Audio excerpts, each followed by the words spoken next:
la première vague. Ouais, c'est ouais.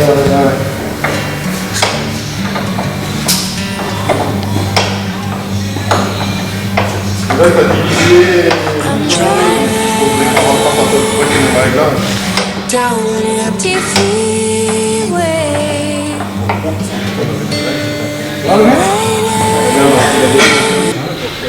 Benjamin Calverari, Sébastien Lezondet, Christopher Luquin, Didier Luquin, team 2LCR Motorsport, qui va au 24 heures tout terrain de Fontaine-Fourche, samedi 11, dimanche 12 septembre.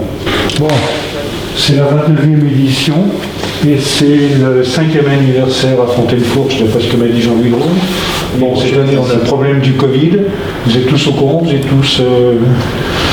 On est tous en passe sanitaire ok, on a tous nos masques déjà en prévision de la course. Ok, alors, chez Sébastien, parce que l'année dernière, non, s'il n'y a pas longtemps, on discutait ensemble. Je lui dis, bon, qu'est-ce que vous faites vous terminez, vous cassez du matériel, faites quoi? Il me dit, on n'est pas là pour se balader, hein, tant pis, ça va. Alors, cette année, il me dit, ah ben non, cette année, il faudrait qu'on arrive, On va essayer de ménager un peu la monture. On va essayer de ménager un peu la monture et de finir les 24 heures surtout, pour le plaisir de tout le monde, des mécanos et des pilotes, pour que tout le monde puisse conduire le plus possible. Alors le gros souci cette année quand même, si j'ai bien compris, c'est que à l'inverse des autres années, on n'a pas pu faire beaucoup d'essais auparavant.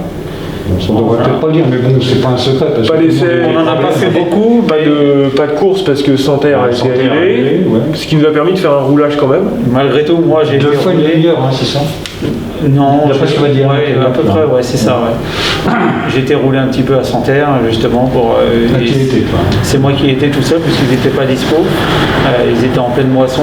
J'étais obligé d'aller le filmer dans sa moissonneuse. Voilà, donc du coup, c'est moi qui étais roulé et c'est moi qui étais usé le buggy. Voilà, pour se rendre compte qu'il y avait des petites choses à revoir, et c'est ce qu'on a fait dernièrement. Finalement, donc là, c'est ok, c'est bon.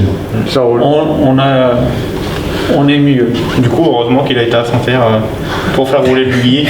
Ça a permis d'anticiper les casses qui seraient revenus au bout qui seraient venus rapidement, quoi. Qui seraient venus pendant les 24 heures. Puisque de toute façon, on sait qu'au bout de 2 heures, 4 heures, 10 heures ou 50 heures de course, il y aura toujours de la nuit, de l'usure, de l'entretien, de l'usure. Ce qu'a fait Sébastien, c'est rouler et il a mis à l'épreuve la machine. J'ai vu que vous avez fait quelques pas des changements, des apports sur la voiture, entre autres la caméra de vision arrière, c'est uniquement la vision arrière. Oui, bah oui. Oui. Ouais. Parce que moi je me disais, c'est chouette, ils vont filmer la piste, je vais récupérer des trucs sympas. Non, en fait, c'est un élément que beaucoup ont. On n'avait pas pris le temps de le monter et de la mettre en route l'année dernière. On l'a récupéré en plus d'un partenaire cette année. Comme beaucoup de partenaires nous aident sur la voiture, et du coup on a mis en route, ça marche. Le but c'est de voir derrière nous ce qui se passe exactement, puisqu'on a des angles morts et de la poussière, et les rétroviseurs ne nous permettent pas toujours de voir dans la poussière. Non, et je suis bien courant. Voilà, donc ça c'est des caméras performantes, puisque c'est des caméras qui sont sur des tracteurs agricoles.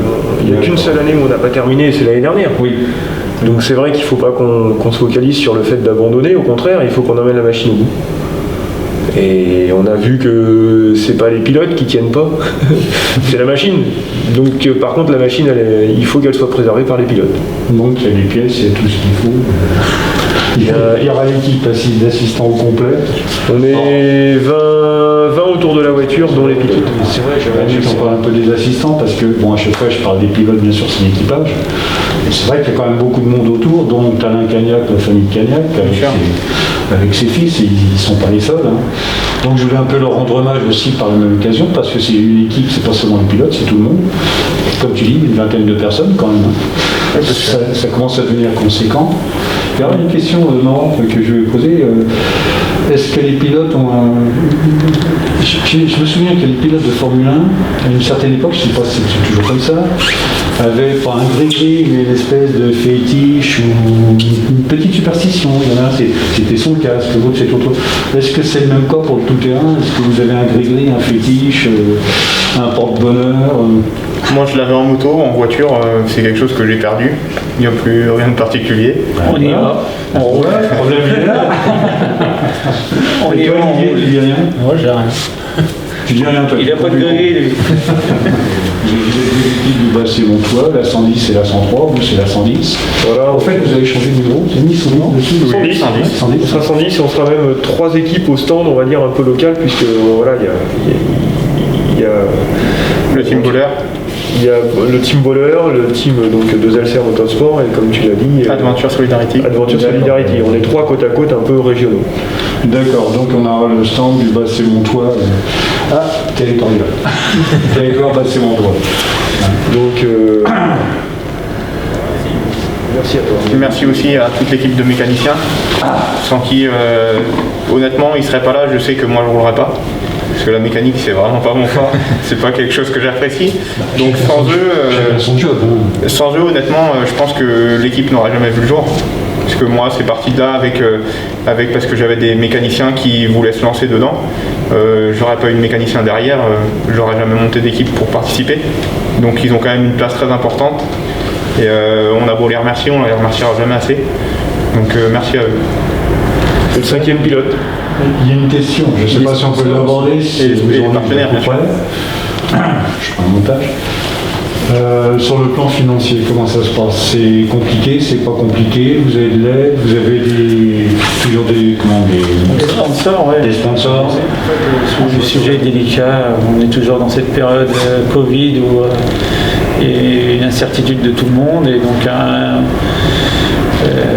pas une marche arrière, mais on fait attention à ce qu'on fait, quoi. Donc les sponsors font attention aussi, mais heureusement qu'on les a quand même. Hein. Depuis l'année dernière, c'est vrai qu'on sollicite les mêmes partenaires. Certains partenaires nous ont dit l'année dernière, par rapport à l'activité, par rapport au Covid, ils n'ont pas pu participer, on n'a enlevé aucun autocollant sur la voiture. C'est ce que j'ai vu, oui, je regardais. Même si les personnes n'ont pas pu donner, on n'a pas enlevé un autocollant sur la voiture et on fait pareil cette année. Ça, c'est assez sympa quand même. Même si on a toujours nos partenaires fidèles et qui nous ont encore remerciés et qui nous ont sponsorisé, donné des gratuités, on va manger pendant 3 jours aussi grâce à eux, on achète des pièces grâce à eux, on se fournit en pièces grâce à eux. Il y a tout un aspect logistique, l'organisation, voilà, de faire manger 20 personnes pendant 3 jours, de faire dormir 20 personnes pendant 3 jours sur place, avoir des pneus, avoir du liquide de frein, avoir de l'essence, tout ça. Jusqu'à l'électricité. Jusqu'à l'électricité. Toute la logistique. Voilà, toute la logistique qu'il y a derrière une course comme ça, comme disait Christopher, derrière des mécaniciens, c'est aussi via nos sponsors et nos partenaires. Tout est dit. C'est vrai qu'il est toujours très loquace quand je suis avec lui. Heureusement, quand on est dans la moissonneuse, je peux filmer à gauche, à droite. Après, tu peux faire un petit truc sur les mécanos, là, pour faire ton montage. Je vais le démonter, puis je vais le faire. Pour Déjà, tout à l'heure, je les ai accentuer les cagnacs. Je les ai pris, bah oui. Puis Manu. Manu aussi. Bah oui, parce que j'ai vu que Alain ce soir, il avait... Ah bah si, ici, il y a un de ses fils. Non mais il manque Antoine. Il va arriver, Antoine, il passe tout à l'heure. Il y a Thomas, il n'y a pas Antoine, d'accord. Mais après, il a toujours ils ont toujours été là. C'est parce qu'il n'est pas là 3 soirs qu'il n'est pas là 362 soirs. Le reste. Vraiment une telle pensée, hein. Non, mais ils sont importants et s'ils sont là ce soir, après le boulot, chacun a fait sa journée, ils viennent après le boulot, donc c'est important. C'est un investissement personnel quand même de taille. Bon, c'est tous des passionnés, tout le monde a compris, mais depuis le temps qu'on se connaît maintenant. On est passionnés, mais il y a aussi, comme disait Christopher, depuis le départ, il y a une histoire qui est là, c'est qu'ils sont passionnés, mais ils tiennent aussi à la voiture autant que nous. Moi je dis c'est le 5e pilote.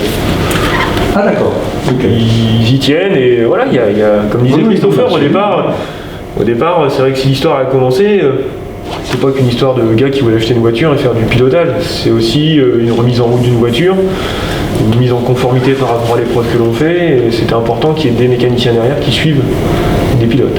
Oui, absolument. Et puis c'est une équipe fidèle en plus, c'est toujours bien. Tout à fait. Même s'ils sont pas au contact ce soir, mais c'est pas grave, on va leur dire un petit bonjour et les filles, il faut les encourager. Tout à fait, la mérite.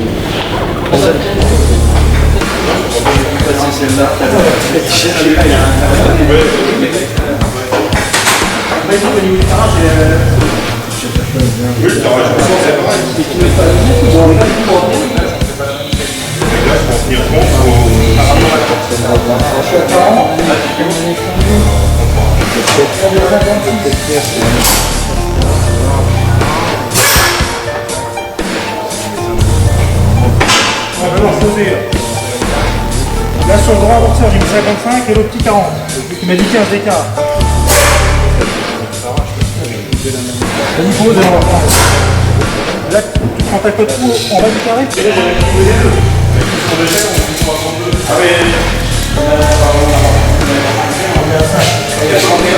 Là il y a 31,5. Le sol il est un peu très droit.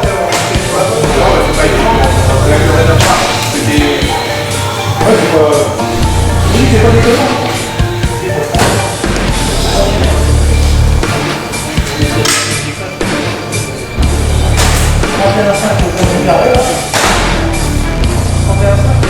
On peut te mettre un peu à l'honneur quand même. Un petit peu. Il n'y a pas Antoine. C'est mérité. Non, il bosse lui. Là, c'est des fidèles. Là. On vous présente les fidèles. Alain Cagnac, fidèle mécano qui suit les amis. Sur qui il compte beaucoup, c'est le 5e pilote. Hein. L'équipe, là, c'est le 5e pilote, comme ils disent. C'est un peu ça. Voilà. Tu te sens en forme? C'est bon? C'est parti? Bah oui, on a essayé de faire au mieux encore une fois cette année. Qu'est-ce que tu en penses, ce matos? C'est bon là? On a peut-être un peu des doutes sur certaines choses, mais bon, encore une fois, on a fait au mieux, on verra. Après, tu seras là sur le terrain. Quoi. Ouais. On arrivera, on va se débrouiller sur le terrain. On a une belle équipe pour faire ce qu'il faut, ça ira. Je te remercie, Alain. Voilà. Alors là, je vous présente Thomas, le jeune homme de droite, le fils du premier d'Alain Cagnac. C'est un fidèle, lui aussi. Avec le papa de notre pilote Sébastien Nezondet. Moi, c'est une histoire de famille et d'amis, tout ça. Hein. Thomas, rougis pas, regarde-moi 2 secondes là, tiens. Ah, t'es beau.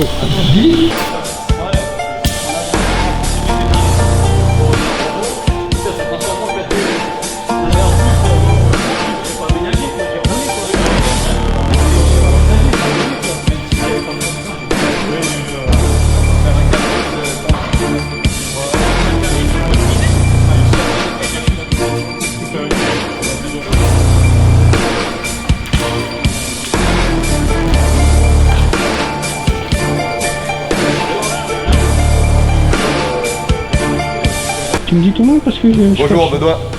Benoît. Enchanté.